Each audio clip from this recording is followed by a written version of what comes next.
El Gobierno está preparando un nuevo mecanismo para calcular la tarifa regulada de la luz. El Ejecutivo quiere una tarifa que sea más estable, no tan supeditada a cambios bruscos como los vividos en los últimos meses a raíz de la guerra en Ucrania. De ello, de la situación del mercado energético, vamos a hablar con Francisco Ramos, que es catedrático de Análisis Económico en la Universidad de La Laguna. ¿Qué tal? Buenos días. Hola, buenos días.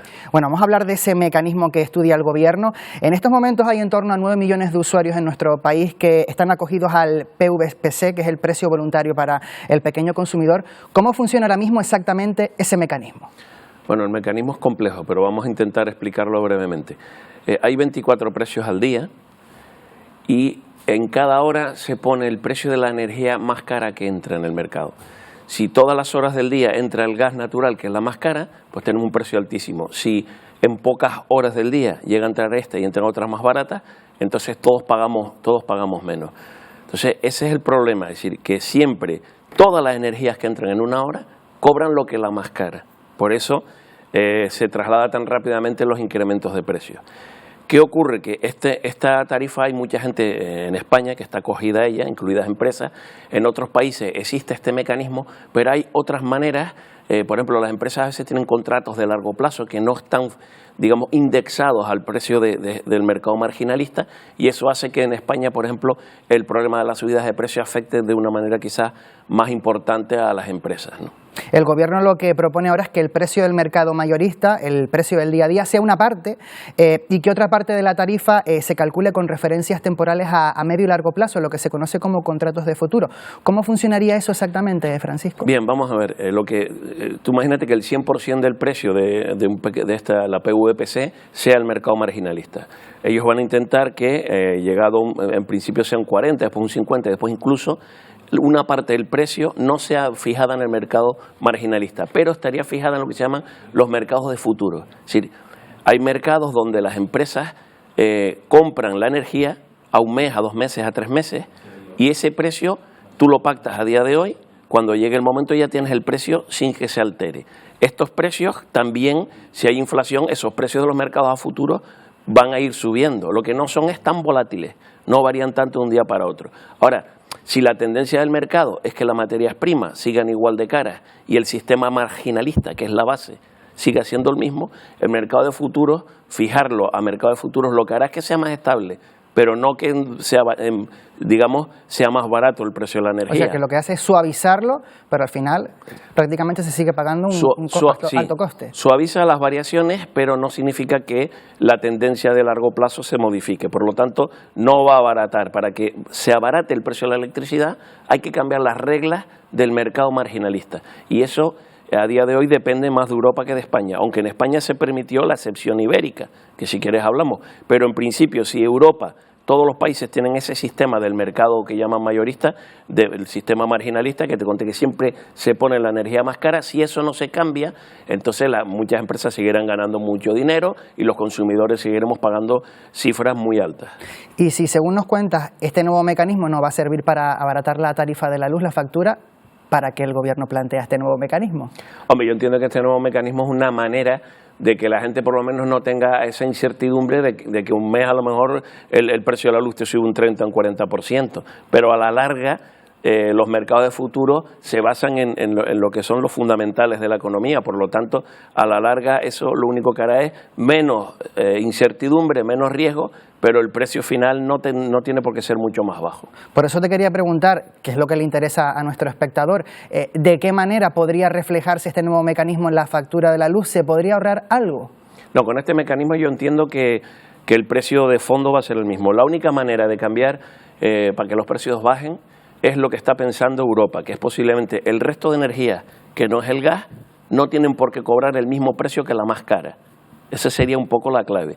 O si lo cobran, ir a los beneficios de estas empresas, porque en este caso sí que son unos beneficios venidos del cielo, entonces cobrarle un impuesto y después de alguna manera revertir a los consumidores esos grandes precios, esos aumentos de precios. Pero si el sistema el marginalista, fijarlo una parte a mercado de futuro no va a arreglar el problema de fondo. Hablabas hace un momento de esa excepción ibérica. Está a punto de cumplirse 4 meses desde que entrara en vigor en España y en Portugal ese tope al precio del gas para, en cierta medida, contener los precios de la factura de la luz. ¿Ha funcionado tal y como se esperaba? A ver, para explicarle a los consumidores, a los telespectadores, es decir, lo que ocurre es que se pone un precio para que un precio al coste de la materia prima del gas, para que cuando entre en el mercado el gas no sea tan caro, pero sigue siendo caro. Entonces, ¿qué ocurre? Vale, no es tan caro, pero lo que yo pago no compensa el coste de las empresas. Entonces hay que pagar un diferencial para que las empresas que usan gas no pierdan dinero. ¿Qué nos ahorramos? Que al resto de energías no pagan un precio tan alto del gas. Y eso ha funcionado, aproximadamente dice que un 15 o un 20% podría haber sido más alto el precio de la electricidad del que ha sido. Pero hay un problema, y es que si ocurre como pasó ayer, que entra poca energía renovable, y Francia demanda mucho, porque Francia puede comprarnos a España porque el precio es más barato, y como ocurrió ayer, Francia demanda mucha energía, entonces resulta que empiezan a producir las centrales de gas, y en el caso excepcional, que ocurre en un 10% de las veces, al parecer, es más caro pagar el diferencial que habernos quedado con el sistema antiguo. Ahora, en general, sí que ha rebajado la tarifa un 15 o un 20%. Y si topar el precio del gas es una medida efectiva para contener el precio de la factura de la luz, ¿por qué no hay acuerdo en Europa para implantar esa medida de manera generalizada? Bueno, yo no sé exactamente el motivo, porque posiblemente aquí hay un problema de ideología económica, ¿no? Hay que mantener la libertad del mercado. Yo creo que ese es el motivo de fondo.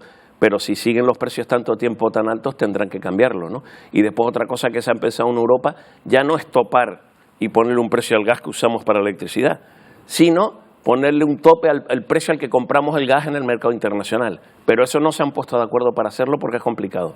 Precisamente la Unión Europea está negociando una compra conjunta de gas a Argelia como principal alternativa energética a Rusia. Se quiere evitar, según la Unión Europea, que los países negocien por separado y haya así competencia y una subida de precios. ¿Esto es efectivo? A ver, es mejor.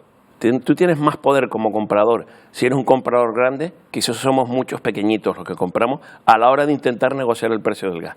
Pero lo que estaba intentando decir Europa es decir, a ver, yo compro tanta cantidad de gas, yo no te voy a pagar más de 500, ponle tú, y el precio son 600. Entonces, claro, los vendedores, y eso es lo que querían hacer algunos países de Europa, entonces, no solo al gas ruso, sino a todo el gas.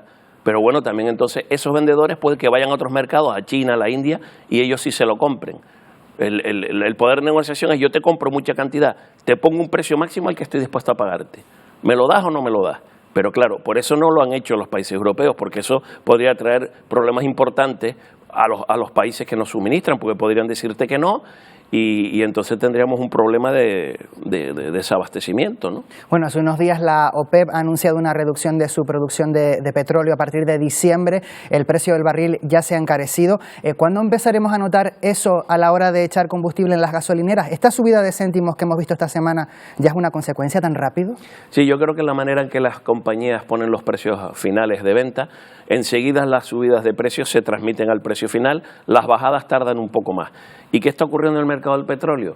Que como se prevé que pueda haber una crisis el año que viene y baje la demanda de petróleo, eso es malo para los que venden petróleo porque baja el precio. Entonces la OPEP, ¿qué hace? Controlar la oferta. Es decir, voy a intentar poner menos cantidad para que el precio suba. Lo han hecho toda la vida.